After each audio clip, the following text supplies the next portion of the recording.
want to tell you a story about a festival that I did with Red Heaven in 2016 that taught me a really valuable lesson. And I've been thinking about it for the last few days.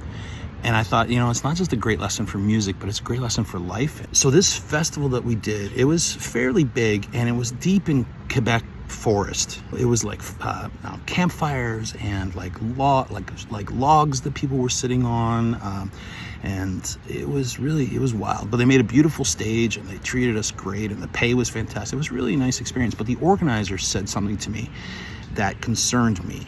And what they said was that the audience was mostly middle-aged people and a lot of kids, a lot of families. And I started having this weird crisis of confidence, thinking they're not going to like my music. And it was really awkward for me, because I was trying to think what am I going to do about that? Because I was kind of hoping maybe they'd bring me back the next year. I was really enjoying it. And so what I did is I decided to tailor the set we were going to do that night to what I thought middle-aged people with kids would like.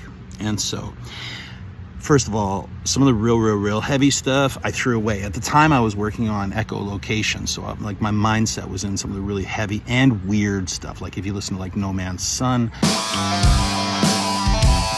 or you listen to Full Dark, No Stars. It's not that it's weird, but it's definitely outside of some people's comfort zone.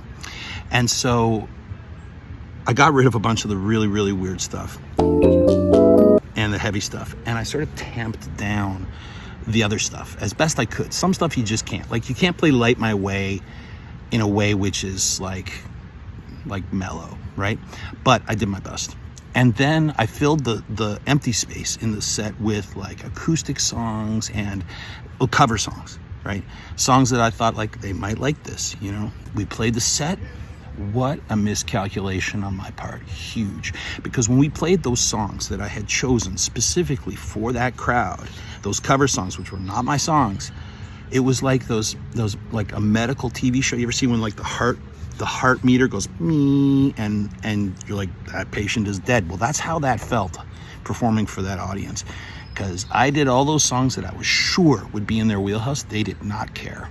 But when we did our songs, when we did the songs I wrote in the way that I intended them to be performed, they came to life. They loved it. They applauded. They sang. They clapped, they danced. It was surprising for me, because I did not expect that at all. I'm far from it.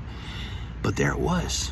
And I realized something about that I have kept in mind ever since, for every show I've done since. And the thing that I learned was, if you're going somewhere trying to touch somebody's heart, trying to make somebody feel something, trying to make a connection with them on a spiritual, musical, artistic level, you have to come in honestly being who you are, because most people find it extremely easy to tell when you're faking it, especially as a performer.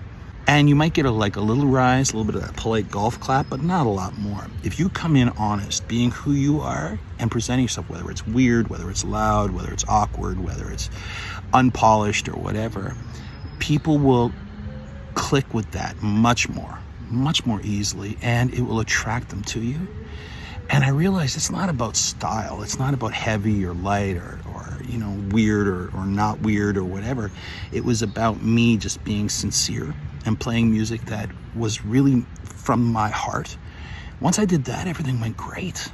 And so, lesson learned. If you're going to go to a place and try to reach people artistically, spiritually, emotionally, don't just do what you think they want to hear. Be yourself. It sounds like a cliche, but it's a cliche for a reason, because it's the truth.